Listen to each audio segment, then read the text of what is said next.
Hello everybody and welcome back to the channel. My name is Michael Inman and today we're going to be talking about the top 8 BMT hacks to help you do well during your basic military training experience. But first of all, let's cover the other basics. I am Airman First Class Michael Inman with the United States Air Force, and I upload a video every Monday talking about my military experience, of course my BMT experience, and also life in the United States Air Force. If you like that kind of content, definitely subscribe and I will see you each and every Monday. Without further ado, let's begin. So, the first BMT hack that I want you guys to know about is what you should do to kind of conquer the hospital corners assignment during BMT. Now, I'm sure you've seen it in other YouTube videos, but if this is the first time you've heard of this, you're welcome. When you are trying to make BMT hospital corners on your bed, which think of it as a very specific way to fold your sheets and fold your covers on top of your sheets whilst in basic military training, the way to do that efficiently and precisely is to use a clipboard. So if you didn't know this, you can be the person in your BMT flight who tells everybody and or at least tells a few of their friends to go to the PX or to ask your MTIs for clipboards, because you really only need what? 6 to 10? 6 to 10 should do for a flight of 50 people, because you pretty much are gonna be able to share clipboards because not everyone's finishing their bed or doing the part that the clipboard is really useful for.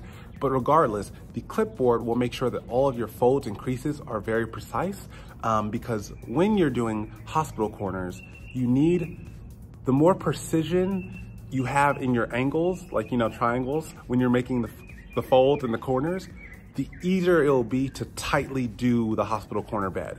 Because when it's not precise and you have some wonky angles or things are not very parallel, once you get to the end of the process, you're like, why does this hospital corner look like trash? And that's now, 1, you get upset. 2, it looks like trash, as we already mentioned. 3, you're like, now I have to start at the beginning because I'm not even sure which fold during this like multiple step process led the whole thing to looking like trash. So clipboards are going to be the thing that help you minimize the amount of times you have to restart your hospital corners.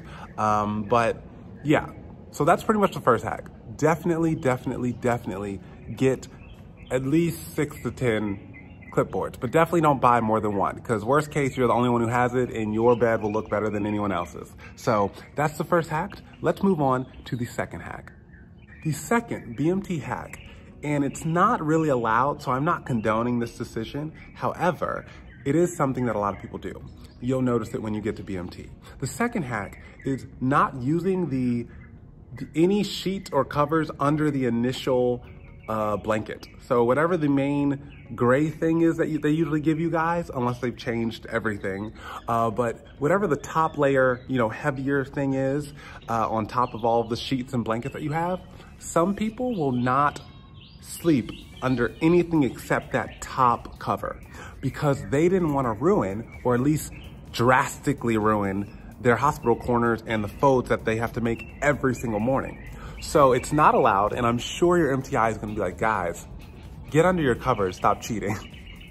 But at least you know that it is a tactic that is used by, sadly, many people during their BMT experience. And so if you wish to cut corners, see what I did there? If you wish to cut corners, or specifically that corner, and save some time, you are able to make the choice to sleep under only the top level cover so that you're not getting under the sheets, not really messing up anything that's tightly tucked for your hospital corner. So then when you get up and everyone has to get their beds ready in about 7 to 8 minutes, you're looking at your bed like, well, this is pretty close to what I need it to be because I didn't really sleep under the rest of the sheets or covers.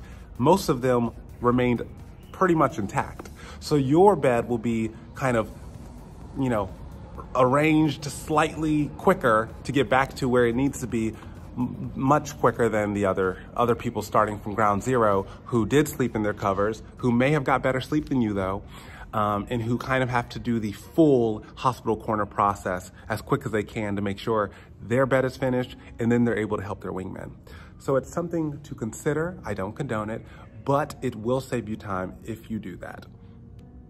So the next or third BMT hack that you should consider to make your experience in basic military training that much smoother, that much easier, is actually I mean, it might be a rule or a recommendation from your MTIs as well, but I'm just letting you know that you definitely should follow the recommendation, is that you should always, you should always clip strings like immediately after you're doing your laundry. So as you know, or as you don't know, during basic military training, all your uniforms have to like maintain their standard and or abide by regulations. And so one of those regulations or expectations is that there will be no strings hanging off of your uniform.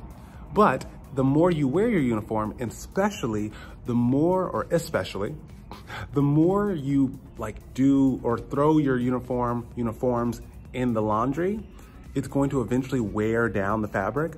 And so little strings are gonna start popping out. And so yes, some people just try to clip strings whenever they see them, like, oh, here's a string hanging from my blouse, let me clip it, because, you know, I don't want my MTI to find it. However, it's better if you systematically are always clipping strings, like I said, almost weekly after you get it from the laundry, because then you're always checking for strings in a systematic manner, which is just a better way to go about it. And it's in the laundry that usually new strings apply, or new strings start to reveal themselves. They start to poke out. So it's a way to kind of meet the challenge right when the challenge like shows its face. So I would recommend, after you get your uniforms back from the laundry, take 5 to 10 minutes, probably only 5 minutes, to just kind of do a quick scan of both the pants and the blouse and make sure there's no new strings showing their faces. I don't know what to call it. Anywho, yes.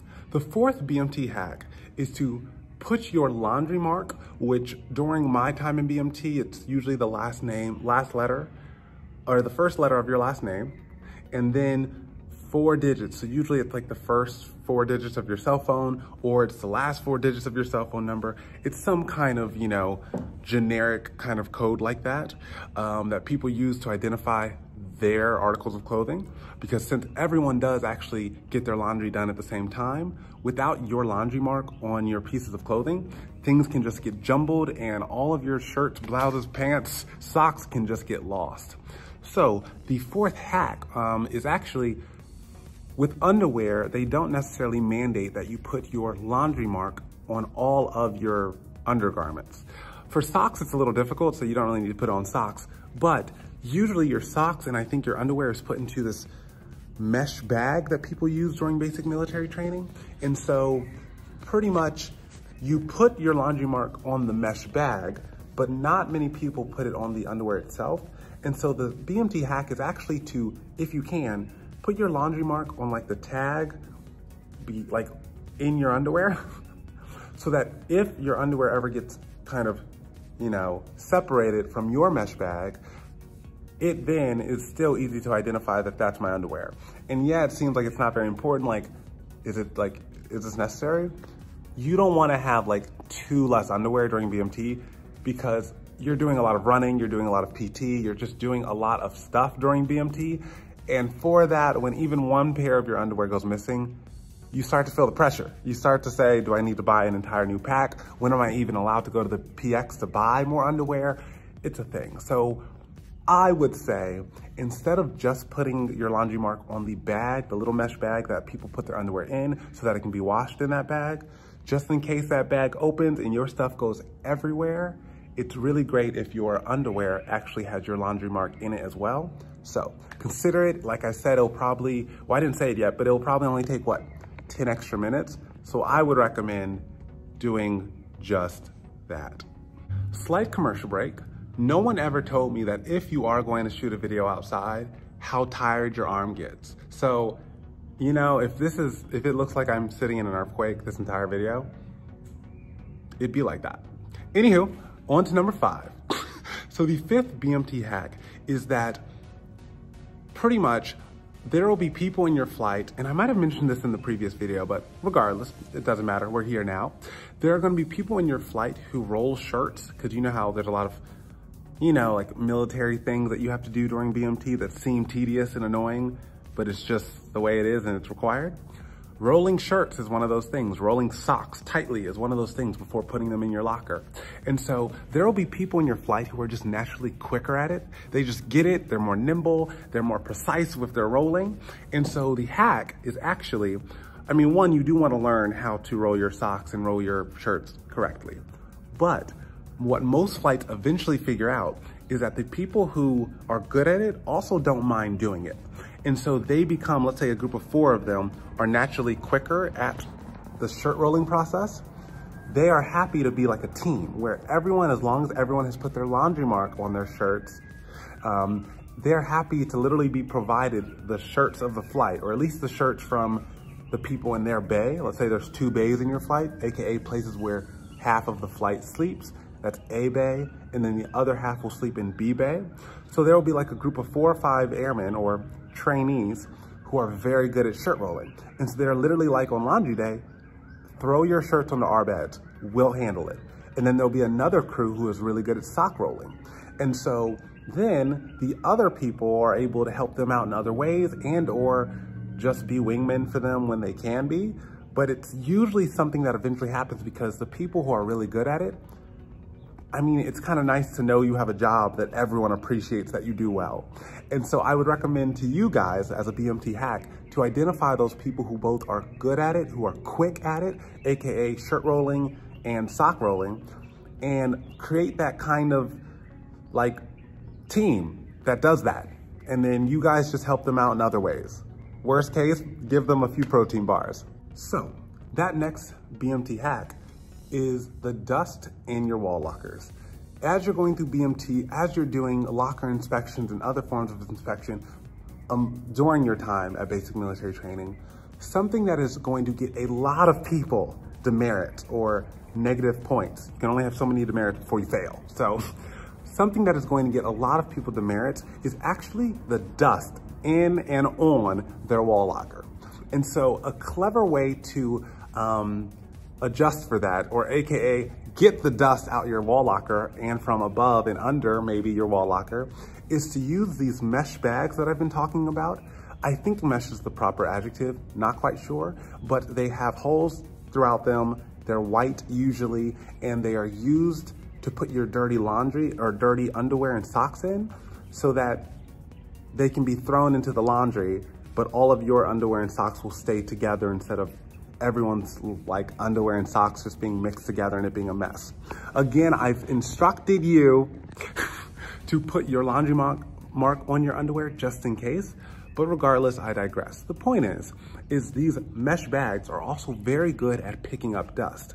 And so usually when you are provided these mesh bags, you really only need 1, but you are provided, let's say 2 or 3.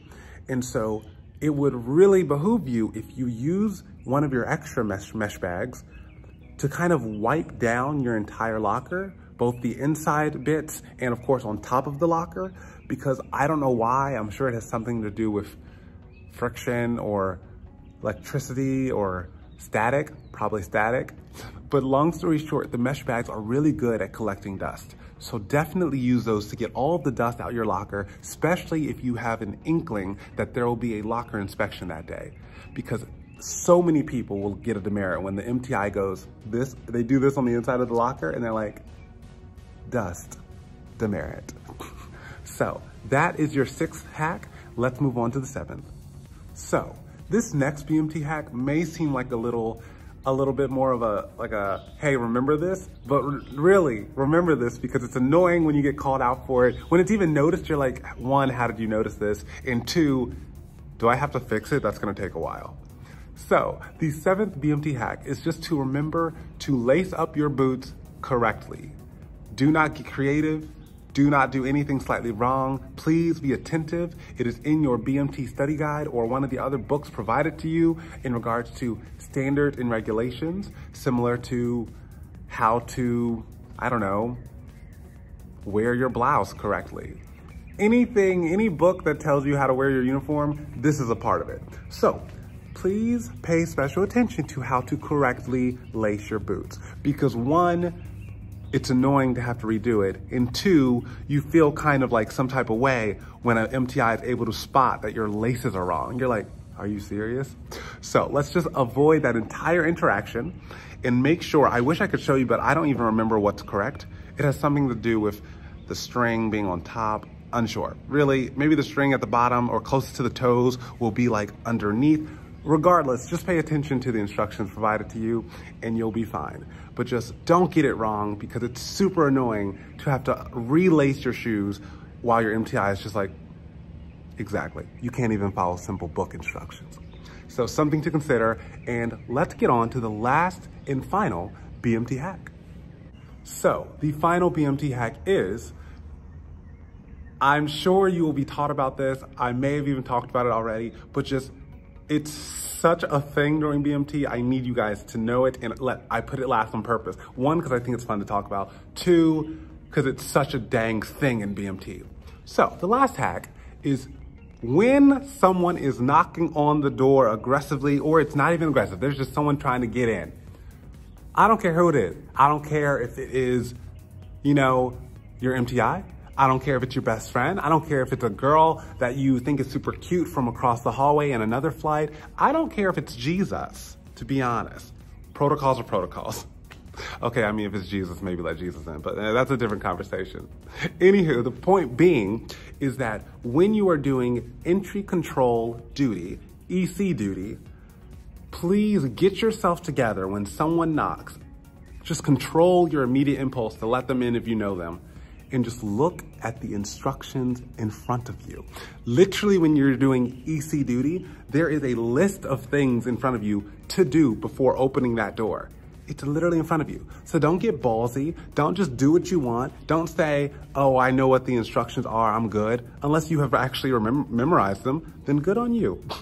But before you get to that point, just read the actual, like, what you're supposed to say and what you're supposed to do that's on the wall beside the door, and get it right. Because not only will you get in trouble if your entire flight just never gets entry control duty protocols right, like, you'll get in trouble, but also your entire flight will not hear the end of it. So that is the last BMT hack, is just when someone knocks on the door, even if it is the MTI that you literally see walking around the squadron all the time, for all we know, they're trying to test you and your wingman. You're supposed to follow the protocols, say certain things before you open the door, so it is upon you to do exactly that. So that is the last hack. Do not get everyone in trouble for this. Do not fail security protocol over and over and just seem like a mess. Please breathe in, breathe out, and just read the instructions on the wall, and the moment will be over within 3 minutes, I promise. Do not just open the door out of, oh, there's an MTI outside the door. Sure, you can come in. Don't do it. So that is my final hack. I hope you guys enjoyed this video. My arms did not enjoy this video because y'all probably could tell. This camera's shaking a bit. This is a workout. Okay, yeah, you're all right. I do need to go to the gym. I'll go to the gym eventually, I promise you. The gym is right that direction. Maybe I'll go after this. Regardless, I've enjoyed making this video with you guys. If you have any questions, comments, or concerns, definitely put them below. You guys know I will probably get back to you within, like, what, 2 to 3 days? I'm pretty good about it as of now, but don't hold me to that. Anywho, have a great rest of your day, and I will see you guys next Monday. But don't forget, subscribe, comment, and like if you enjoyed. Deuces.